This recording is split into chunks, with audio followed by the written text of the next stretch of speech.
شریف زادیاں خاندانی عزت کو خاک میں ملا کر سٹیج پر آ رہی ہیں۔ کمپنی کے ایجنٹ اور دلال بہلا پھسلا کر انہیں تباہ و برباد کرتے ہیں۔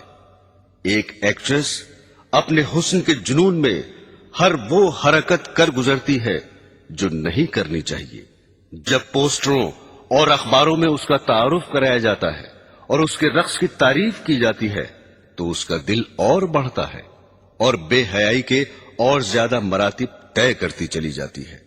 ضرورت زمانہ کو دیکھ کر اب تو بعض اسکولوں میں بھی رقص کی باقاعدہ تعلیم دی جا رہی ہے۔ ریڈیو گھر گھر اچھی باتیں اور عمدہ اخلاق کی تعلیمات پہنچانے کا بہترین ذریعہ ہے، مگر اس میں بھی اچھی تقریریں کبھی کبھی ہوتی ہیں اور گانے ہر وقت ہوتے رہتے ہیں۔ افسوس کہ اس دور کے ذمہ دار انسان بھی اصلاحی پروگراموں کو لے کر آگے نہیں بڑھتے، اور مزید تعجب یہ ہے کہ جو اسلامی اسٹیٹ کہلاتی ہیں وہاں بھی گانے بجانے، عیش و آرام کے آلات، تھیٹر اور سنیما پر کوئی پابندی نہیں ہے۔ حضرت ابو ہریرہ رضی اللہ تعالی عنہ فرماتے ہیں کہ رسول خدا صلی اللہ علیہ وسلم نے ارشاد فرمایا کہ دوستیوں کے دو گروہ پیدا ہونے والے ہیں جنہیں میں نے نہیں دیکھا کیونکہ وہ ابھی پیدا نہیں ہوئے۔ پھر اس کی تشریح کرتے ہوئے فرمایا کہ ایک گروہ تو ایسا پیدا ہوگا جو بیلوں کی دموں کی طرح لمبے لمبے کوڑے لیے پھریں گے اور ان سے لوگوں کو مارا کریں گے، صبح شام اللہ کے غصے اور ناراضگی و لعنت میں پھرا کریں گے۔ دوسرا گروہ ایسی عورتوں کا پیدا ہوگا جو کپڑے پہنے ہوئے بھی ننگی ہی ہوں گی، غیر مردوں کو اپنی طرف مائل کریں گی اور خود بھی ان کی طرف مائل ہوں گی۔ ان کے سر اونٹوں کی جھکی ہوئی پشتوں کی طرح ہوں گے، نہ جنت میں داخل ہوں گی نہ جنت کی خوشبو سونگھیں گی، حالانکہ بلا شک و شبہ اس کی خوشبو اتنی دور سے آتی ہے۔ برادران اسلام، اس حدیث میں دو پیشن گوئیاں مذکور ہیں۔ ایک ظالم گروہ کے بارے میں ہے کہ کچھ لوگ کوڑے لیے پھریں گے اور لوگوں کو ان سے پیٹا کریں گے، یعنی اقتدار کے نشے میں ضعیفوں اور بے کسوں پر ظلم کریں گے اور بلا وجہ خواہ عام پبلک کو ستائیں گے۔ دوسری پیشن گوئی عورتوں کے حق میں ارشاد فرمائی ہے کہ آئندہ زمانے میں ایسی عورتیں موجود ہوں گی جو کپڑے پہنے ہوئے ہوں گی لیکن پھر بھی ننگی ہوں گی، یعنی اس قدر باریک کپڑے پہنیں گی کہ ان کے پہننے سے جسم چھپانے کا فائدہ حاصل نہ ہوگا، یا کپڑا باریک تو نہ ہوگا مگر چست ہونے اور بدن کی ساخت پر کس جانے کی وجہ سے اس کا پہننا اور نہ پہننا برابر ہوگا۔ اور آج کل تو چست ہونے کے ساتھ بدن کا ہم رنگ ہونا بھی داخل فیشن ہو چکا ہے۔ چنانچہ گندمی رنگ کے ایسے موزے داخل لباس ہو چکے ہیں جن کا پیر سے اوپر کا حصہ پنڈلی پر کھال کی طرح چپکا ہوا ہوتا ہے۔ بدن پر کپڑا ہونے اور اس کے باوجود بھی ننگا ہونے کی ایک صورت یہ بھی ہے کہ بدن پر صرف تھوڑا سا کپڑا ہو اور بدن کا بیشتر حصہ اور خصوصاً وہ اعضاء کھلے رہیں جن کو باحیا عورتیں غیر مردوں سے چھپایا کرتی ہیں، جیسا کہ یورپ اور ایشیا کے بعض شہروں میں ایسا لباس پہننے کا رواج ہے کہ صرف گھٹنوں تک قمیض ہوتی ہے، آستینیں مونڈھے سے صرف 2-4 انچ ہی بڑی ہوتی ہیں، پنڈلیاں بالکل ننگی ہوتی ہیں اور سر بھی دوپٹے سے خالی ہوتا ہے۔ پھر فرمایا کہ یہ عورتیں مردوں کو اپنی طرف مائل کریں گی اور خود ان کی طرف مائل ہوں گی، یعنی ننگا ہونے کا رواج مفلسی کی وجہ سے نہ ہوگا بلکہ ان کی نیت مردوں کو بدن دکھانا اور ان کا دل لبھانا مقصود ہوگا، اور لبھانے کا دوسرا طریقہ یہ اختیار کریں گی کہ اپنے سروں کو جو دوپٹوں سے خالی ہوں گے مٹکا کر چلیں گی، جس طرح اونٹ کی پشت کا بالائی حصہ تیز رفتار کے وقت زمین کی جانب جھکا رہتا ہے۔ اونٹ کی پشت سے تشبیہ دینے سے یہ بھی بتایا کہ بال پھلا پھلا کر اپنے سروں کو موٹا کریں گی۔ پھر فرمایا کہ ایسی عورتیں جنت میں داخل نہ ہوں گی بلکہ اس کی خوشبو تک نہ سونگھیں گی۔ شریعت اسلامیہ نے زناکاری سے بھی روکا ہے اور ایسی چیزوں سے بھی روکا ہے جو زنا کی طرف بلانے والی ہیں، حتیٰ کہ اس کو بھی زنا فرمایا ہے کہ کوئی عورت تیز خوشبو لگا کر مردوں پر اس لیے گزرے کہ مرد اس کی خوشبو سونگھ لیں۔ برادران اسلام، کسی حادثے اور واقعے کا قیامت کی علامتوں میں سے ہونے کا یہ مطلب نہیں کہ قیامت کے بالکل ہی قریب ہو، بلکہ مطلب یہ ہے کہ قیامت سے پہلے اس کا وجود میں آ جانا ضروری ہے۔ اس لیے آن حضرت صلی اللہ علیہ وسلم نے بہت سے حوادث و واقعات کے بارے میں یہ فرمایا کہ قیامت اس وقت تک قائم نہ ہوگی جب تک ایسا نہ ہو جائے۔ اب میں وہ حوادث و واقعات بیان کرتا ہوں جو عموماً قیامت کے قریب تر زمانے میں ظاہر ہوں گے۔ رسول خدا صلی اللہ علیہ وسلم نے فرمایا کہ عیسائیوں سے صلح کرو گے جو امن والی صلح ہوگی۔ تم اور عیسائی آپس میں مل کر ایک دوسری عیسائی جماعت سے جنگ کرو گے، اس جنگ میں تمہاری فتح ہوگی، مال غنیمت ہاتھ لگے گا اور صحیح سالم واپس آ کر بڑے بڑے ٹیلوں والے میدان میں ٹھہرو گے جہاں درخت بہت ہوں گے۔ بیٹھے بٹھائے ایک عیسائی صلیب کو ہاتھ میں اٹھائے گا اور کہے گا کہ صلیب کی برکت سے فتح ہوئی۔ یہ سن کر ایک مسلمان کو غصہ آ جائے گا اور اس سے صلیب چھین کر توڑ ڈالے گا۔ یہ حال دیکھ کر عیسائی صلح کو توڑ دیں گے اور مسلمانوں سے جنگ کرنے کے لیے جمع ہو جائیں گے۔ مسلمان بھی اپنے ہتھیار لے دوڑیں گے اور عیسائیوں سے جنگ کریں گے۔ اس جنگ میں مسلمانوں کا بادشاہ شہید ہو جائے گا اور دوسرے ملکوں کی طرح ملک شام میں بھی عیسائیوں کی حکومت ہو جائے گی، اور جس عیسائی جماعت سے مسلمانوں کے ساتھ مل کر پہلے جنگ کی تھی اس سے اب یہ عیسائی صلح کر لیں گے۔ اس جنگ میں جو مسلمان بچیں گے وہ مدینے میں چلے جائیں گے اور خیبر کے قریب تک عیسائیوں کی حکومت ہو جائے گی۔ حضرات گرامی، جب مسلمان ہر طرف سے گھر جائیں گے اور ان کی حکومت صرف مدینہ منورہ سے خیبر تک رہ جائے گی تو وہ حضرت امام مہدی علیہ السلام کی تلاش میں لگ جائیں گے۔ حضرت امام مہدی علیہ السلام اس وقت مدینے میں ہوں گے اور امامت کا بار اٹھانے سے بچنے کے لیے مکہ مکرمہ چلے جائیں گے۔ مکہ کے بعض باشندے انہیں پہچان لیں گے اور ان کے پاس آ کر مکان سے انہیں باہر لائیں گے اور ان سے زبردستی بیعت یعنی خلافت کر لیں گے، حالانکہ وہ دل سے نہ چاہتے ہوں گے۔ یہ بیعت مقام ابراہیم اور حجر اسود کے درمیان ہوگی۔ غالباً حضرت امام کو طواف کرتے ہوئے بیعت پر مجبور کیا جائے گا۔ جب حضرت امام مہدی علیہ السلام کی خلافت کی خبر مشہور ہوگی تو ملک شام سے ایک لشکر آپ سے جنگ کرنے کے لیے چلے گا اور آپ کے لشکر تک پہنچنے سے پہلے ہی مقام بیدا میں جو مکہ اور مدینہ کے درمیان ہے زمین میں دھنسا دیا جائے گا۔ اس واقعے کی خبر سن کر شام کے ابدال اور عراق کے پرہیزگار لوگ آپ کی خدمت میں پہنچ جائیں گے۔ آپ کے مقابلے کے لیے ایک قریشی نسل شخص قبیلہ بنی کلب کے مردوں کا ایک لشکر بھیجے گا۔ قبیلہ بنی کلب میں اس شخص کی ننیحال ہوگی۔ اس قبیلے سے حضرت مہدی علیہ السلام کا لشکر جنگ کرے گا اور غالب رہے گا۔ حضرت امام مہدی علیہ السلام کے ظہور کے بارے میں رسول اللہ صلی اللہ علیہ وسلم نے فرمایا کہ اس امت پر ایک زبردست مصیبت آئے گی اور انسان ظلم سے بچنے کے لیے کوئی پناہ کی جگہ نہ پائے گا۔ اس وقت خدا میری نسل اور میرے خاندان میں سے ایک شخص پیدا فرمائے گا اور اس کے ذریعے زمین کو عدل اور انصاف سے بھر دے گا، جس طرح کہ وہ اس سے پہلے ظلم اور زیادتی سے بھری ہوئی ہوگی، یعنی ان سے پہلے لوگوں میں عدل و انصاف نام کو نہ ہوگا، ہر جگہ ظلم ہی ظلم چھایا ہوگا، اور ان کے آنے پر ساری دنیا انصاف سے بھر جائے گی۔ پھر فرمایا کہ ان کے عدل سے آسمان والے اور زمین والے سب راضی ہوں گے، اور اس زمانے کی نیکیوں اور عدل و انصاف کا یہ نتیجہ ہوگا کہ آسمان ذرا سا پانی بھی برسائے بغیر نہ چھوڑے گا اور خوب موسلا دھار بارشیں ہوں گی، زمین بھی اپنے اندر سے تمام پھل پھول غلے اور ترکاریاں اگا دے گی، حتیٰ کہ اس قدر ارزانی اور غذاؤں کی بہتات ہوگی کہ زندہ لوگ مردوں کی تمنا کرنے لگیں گے کہ کاش ہمارے دوست احباب عزیز اور اقربا بھی زندہ ہو جاتے تو اس عیش اور خوشی کے زمانے کو دیکھ لیتے۔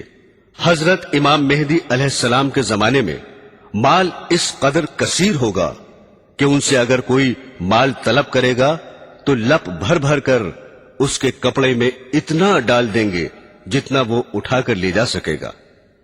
ابو داؤد شریف کی ایک روایت میں ہے کہ مہدی علیہ السلام نبی اکرم صلی اللہ علیہ وسلم کے طریقے زندگی پر چلیں گے اور ان کے زمانے میں ساری زمین پر اسلام ہی اسلام ہوگا۔ حضرت مہدی علیہ السلام 7 برس حکومت کریں گے، پھر وفات پا جائیں گے اور مسلمان ان کی نماز جنازہ پڑھیں گے۔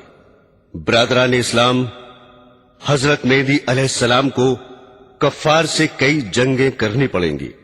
حضرت مکہ سے چل کر مدینہ تشریف لے جائیں گے اور سید عالم صلی اللہ علیہ وسلم کی قبر اطہر کی زیارت کے بعد ملک کے شام کی طرف روانہ ہو جائیں گے۔ چلتے چلتے شہر دمشق تک ہی پہنچیں گے کہ دوسری طرف سے عیسائیوں کی فوج مقابلے میں آ جائے گی۔ اس فوج سے جنگ کرنے کے لیے حضرت مہدی علیہ السلام اپنے لشکر کو تیار کریں گے اور 3 دن جنگ کے بعد چوتھے روز مسلمانوں کو فتح ہوگی۔ اس لشکر کشی کا ذکر حدیث میں یوں آیا ہے: قیامت قائم ہونے سے پہلے ایسا ضرور ہوگا کہ نہ میراث یعنی میت کا ترکہ کی تقسیم ہوگی اور نہ مال غنیمت پر خوشی ہوگی۔ پھر اس کی تشریح کرتے ہوئے فرمایا کہ شام کے مسلمانوں سے جنگ کرنے کے لیے ایک زبردست دشمن جمع ہو کر آئے گا اور دشمن سے جنگ کرنے کے لیے مسلمان بھی جمع ہو جائیں گے اور اپنی فوج سے انتخاب کر کے ایک ایسی جماعت دشمن کے مقابلے میں بھیجیں گے جس سے یہ طے کرا لیں گے یا مر جائیں یا فتح یاب ہوں گے۔ چنانچہ دن بھر جنگ ہوگی، حتیٰ کہ جب رات ہو جائے گی تو لڑائی بند ہوگی اور ہر فریق میدان جنگ سے واپس ہو جائے گا، نہ اسے غلبہ ہوگا نہ وہ غالب ہوں گے، اور دونوں فریقوں کی فوج جو آج لڑی تھی لڑتے لڑتے ختم ہو جائے گی۔ دوسرے دن پھر مسلمان ایک ایسی جماعت کا انتخاب کر کے بھیجیں گے جس سے یہ طے کرا لیں گے کہ مرے بغیر یا فتح یاب ہوئے بغیر نہ ہٹیں گے۔ اس روز بھی دن بھر جنگ ہوگی، حتیٰ کہ رات دونوں فریق کے درمیان حائل ہو جائے گی اور کسی کو بھی فتح نہ ہوگی۔ یہ بھی بغیر غلبے کے واپس ہو جائیں گے اور وہ بھی، اور اس روز کی لڑنے والی بھی دونوں فریقوں کی فوج ختم ہو جائے گی۔ تیسرے دن پھر مسلمان ایک جماعت کا انتخاب کر کے میدان جنگ میں بھیجیں گے اور ان سے بھی یہی شرط لگائیں گے کہ مر جائیں گے یا غالب ہو کر ہٹیں گے۔ چنانچہ شام تک جنگ ہوگی اور ہر 2 فریق اس روز بھی برابر سرابر لوٹ آئیں گے، نہ یہ غالب ہوں گے نہ وہ، اور اس روز بھی جنگ کرنے والی جماعتیں ہر 2 طرف کی ختم ہو جائیں گی۔ چوتھے روز بچے کھچے سب مسلمان جنگ کے لیے اٹھ کھڑے ہوں گے اور خدا کافروں کو شکست دے گا، اور اس روز ایسی زبردست جنگ ہوگی کہ اس سے پہلے کبھی نہ دیکھی ہوگی۔ اس جنگ میں شریک ہونے والے ابھی اپنے اپنے کنبے کے افراد کا شمار کر رہے ہوں گے کہ اچانک ایک ایسی جنگ کی خبر سنیں گے جو اس پہلی جنگ سے بھی زیادہ سخت ہوگی، اور ابھی اس دوسری جنگ کی طرف توجہ بھی نہ کر پائیں گے کہ دوسری خبر یہ معلوم ہوگی کہ دجال نکل آیا جو ہمارے بال بچوں کو فتنے میں مبتلا کرنا چاہتا ہے۔ یہ سن کر اپنے ہاتھوں سے وہ مال اور دولت پھینک دیں گے جو ان کے پاس ہوگا اور اپنے گھروں کی طرف چل دیں گے۔ خبر گیری کے لیے اپنے آگے 10 سوار بھیج دیں گے تاکہ دجال کی صحیح خبر لائیں۔ حضرت صلی اللہ علیہ وسلم نے ان سواروں کے بارے میں فرمایا کہ میں ان کے اور ان کے والدوں کے نام اور ان کے گھوڑوں کے رنگ پہچانتا ہوں۔ یہ سوار اس روز زمین پر بسنے والوں میں فضیلت والے سوار ہوں گے۔ حضرات گرامی، اس جنگ میں اس قدر عیسائی قتل ہوں گے کہ جو باقی رہ جائیں گے ان کے دماغ میں حکومت کی بو نہ رہے گی، گرتے پڑتے بھاگیں گے اور تتر بتر ہو جائیں گے۔ بھاگتے ہوئوں کا یہی مسلمان پیچھا کریں گے اور ہزاروں کو موت کے گھاٹ اتار دیں گے۔ اس کے بعد حضرت امام مہدی علیہ السلام اسلامی شہروں کے بندوبست میں لگ جائیں گے اور ہر جگہ سینکڑوں فوجیں اور بے شمار لشکر روانہ فرمائیں گے۔ ان کاموں سے فرصت پا کر شہر قسطنطینیہ فتح کرنے کے لیے روانہ ہوں گے، جس کا فتح ہونا علامات قیامت میں سے ہے۔ جب آپ دریائے روم کے کنارے پہنچیں گے تو بنو اسحاق کے 70,000 آدمیوں کو کشتی میں سوار کر کے شہر پر حملہ کرنے کا حکم دیں گے۔ حضرات گرامی، پوری روایت اس طرح ہے کہ رسول اللہ صلی اللہ علیہ وسلم نے ایک مرتبہ حضرات صحابہ رضی اللہ تعالی عنہ سے ارشاد فرمایا، کیا تم ایسے شہر کو جانتے ہو جس کی ایک جانب خشکی اور دوسری جانب سمندر ہے؟ صحابہ نے عرض کیا، جی ہاں جانتے ہیں۔ ارشاد فرمایا، اس وقت تک قیامت قائم نہ ہوگی جب تک بنو اسحاق کے 70,000 انسان اس شہر پر حملہ کر کے جنگ نہ کر لیں گے۔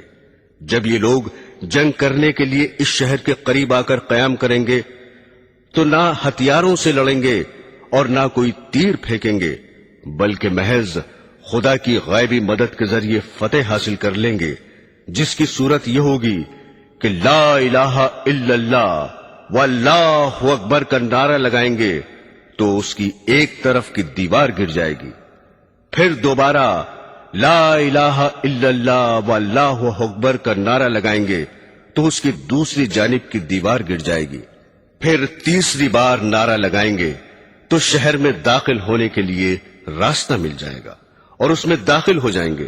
داخل ہو کر شہر کو فتح کر لیں گے اور مال غنیمت ہاتھ لگے گا۔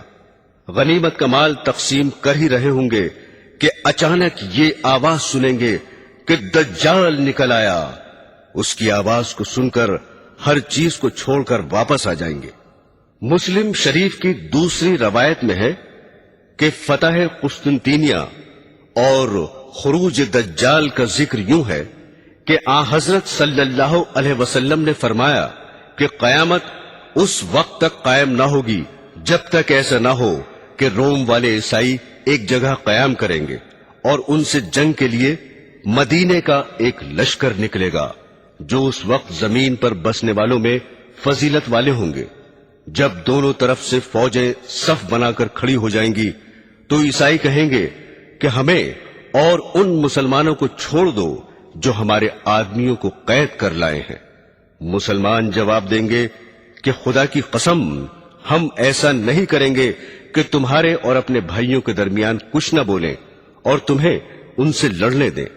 یہ کہہ کر عیسائیوں سے جنگ کریں گے اور اس جنگ میں مسلمانوں کا تہائی لشکر شکست کھا جائے گا، یعنی فوج کے تہائی آدمی جنگ سے بچ کر علیحدہ ہو جائیں گے اور خدا ان کی توبہ کبھی قبول نہ کرے گا، اور تہائی لشکر شہید ہو جائے گا جو اللہ کے نزدیک افضل الشہداء ہوں گے، اور تہائی لشکر عیسائیوں پر غلبہ پا کر فتح یاب ہوگا جو کبھی بھی فتنے میں نہ پڑیں گے، اور یہی تہائی لشکر قسطنطینیہ کو فتح کرے گا۔ فتح قسطنطینیہ کے بعد غنیمت کے مال کو تقسیم کر رہے ہوں گے اور اپنی تلواریں زیتون کے درخت پر لٹکائے ہوئے ہوں گے کہ اچانک شیطان زور سے یوں پکارے گا، بلا شبہ دجال تمہارے پیچھے تمہاری اہل اولاد میں پہنچ گیا۔ حالانکہ یہ خبر جھوٹ ہوگی۔ اس کے بعد مسلمانوں کا لشکر شام کی طرف رخ کرے گا، اور جب شام پہنچیں گے تو دجال نکل آئے گا۔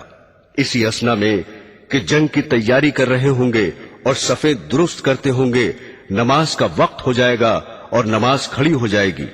اتنے میں حضرت عیسیٰ علیہ السلام آسمان سے اتر آئیں گے اور ان کے امام بنیں گے۔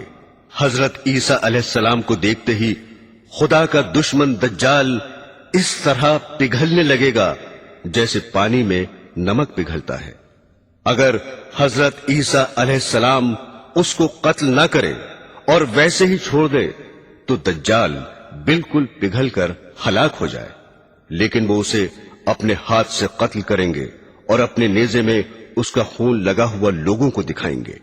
برادران اسلام، حضرت عزیفہ رضی اللہ تعالی عنہ فرماتے ہیں کہ رسول خدا صلی اللہ علیہ وسلم نے فرمایا کہ بے شک دجال نکلے گا اور بے شک اس کے ساتھ میں پانی بھی ہوگا اور آگ بھی ہوگی۔ بعض روایات میں ہے کہ اس کے ساتھ اس کی جنت بھی ہوگی اور اس کی دوزخ بھی ہوگی۔ جسے لوگ پانی سمجھیں گے وہ واقعتاً جلانے والی آگ ہوگی، یعنی اس کو قبول کرنے کے سبب دوزخ کی آگ میں جلیں گے، اور جسے لوگ آگ سمجھیں گے وہ میٹھا پانی ہوگا۔ لہذا تم میں سے جو کوئی اس کے زمانے میں ہو تو چاہیے کہ اسی میں گرے جو آگ دکھائی دے رہی ہو، کیونکہ وہ در حقیقت میٹھا پانی ہے۔ مسلم کی روایت میں یہ بھی ہے کہ دجال کی دونوں آنکھوں کے درمیان لفظ کافر لکھا ہوگا، جسے ہر پڑھا بے پڑھا مومن پڑھ سکے گا۔ بعض روایات میں ہے کہ اس کے ساتھ گوشت روٹی کے پہاڑ اور پانی کی نہریں ہوں گی۔ کسی کے غصہ دلانے پر مشرق سے نکل پڑے گا اور مدینہ جانے کا قصد کرے گا، لیکن مدینے میں داخل نہ ہو سکے گا، کیونکہ اس روز مدینے کے 7 دروازے ہوں گے اور ہر دروازے پر 2 فرشتے پہرے کے لیے مقرر ہوں گے۔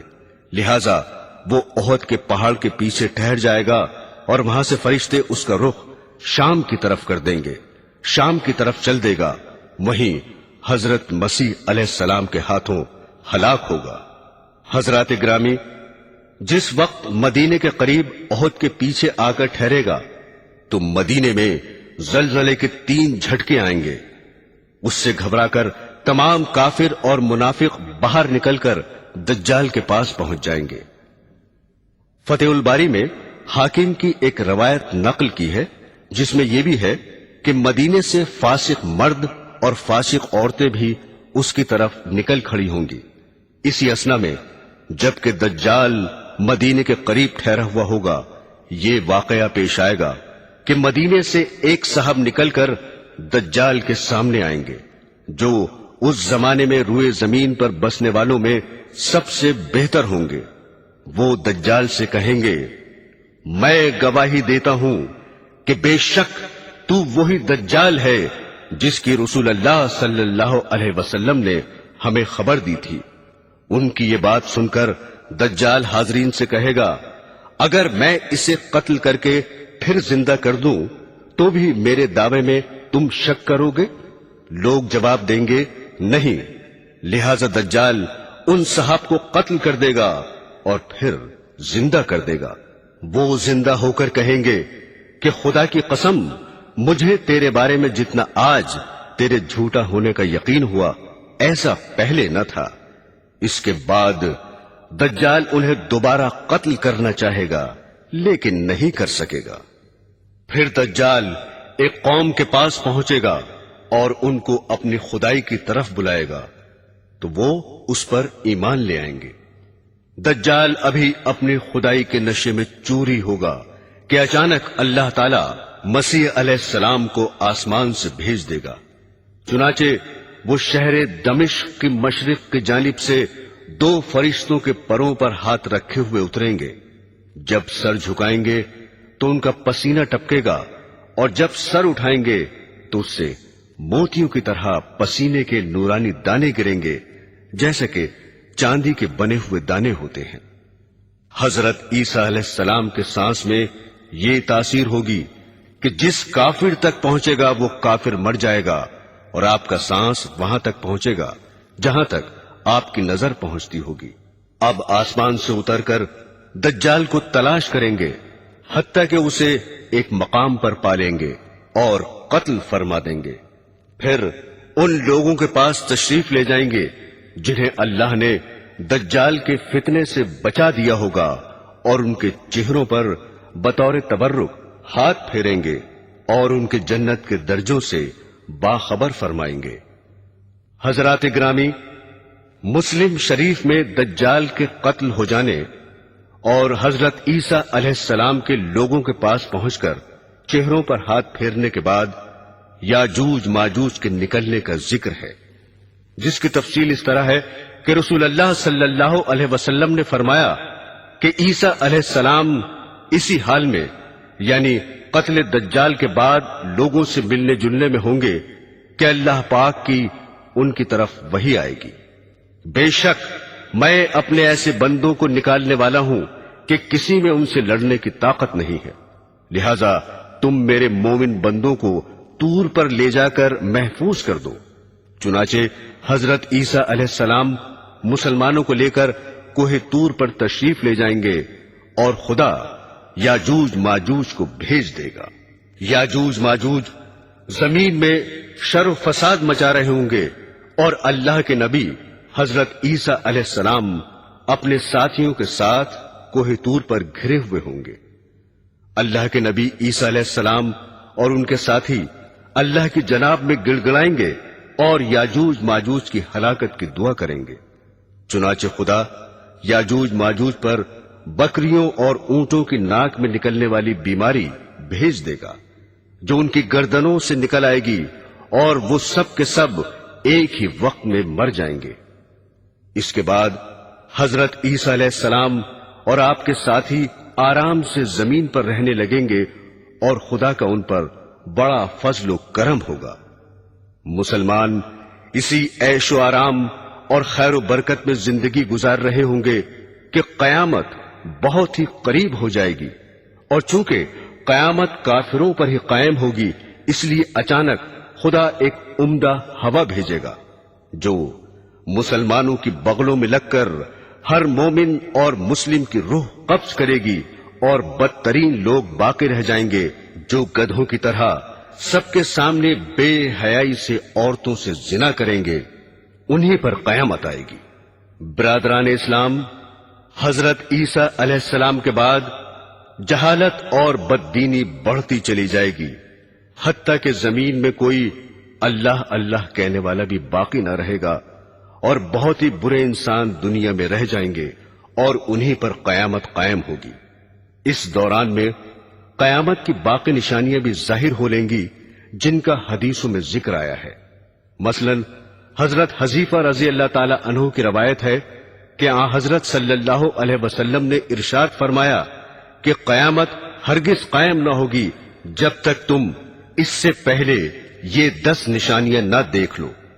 پہلی دھواں، دوسری دجال، تیسری دعوت الارض یعنی زمین کا چوپایا، چوتھی پشچم سے سورج کا نکلنا، پانچویں حضرت عیسیٰ علیہ السلام کا آسمان سے نازل ہونا، چھٹی یاجوج ماجوج کا نکلنا، ساتویں آٹھویں نمی، زمین میں 3 جگہ لوگوں کا دھس جانا، ایک مشرق میں، دوسرا مغرب میں اور تیسرا عرب میں، اور ان سب کے آخر یعنی 10ویں آگ یمن سے نکلے گی جو لوگوں کو ان کے محشر کی طرف گھیر کر پہنچا دے گی۔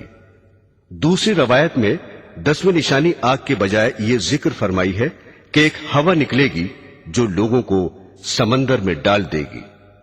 اس حدیث میں جن 10 چیزوں کا ذکر ہے ان میں سے دجال، یاجوج ماجوج اور حضرت عیسیٰ علیہ السلام کے نازل ہونے کا بیان ہو چکا ہے۔ باقی چیزوں میں سے ایک ہے دھواں۔ سرور عالم صلی اللہ علیہ وسلم سے منقول ہے کہ جب آپ سے دریافت کیا گیا تو ارشاد فرمایا، ایسا دھواں ہوگا کہ جو مشرق سے مغرب تک خلا بھر دے گا اور 40 دن رہے گا۔ اس دھوئیں سے اہل ایمان کو زکام کی طرح تکلیف محسوس ہوگی اور کافر بے ہوش ہو جائیں گے۔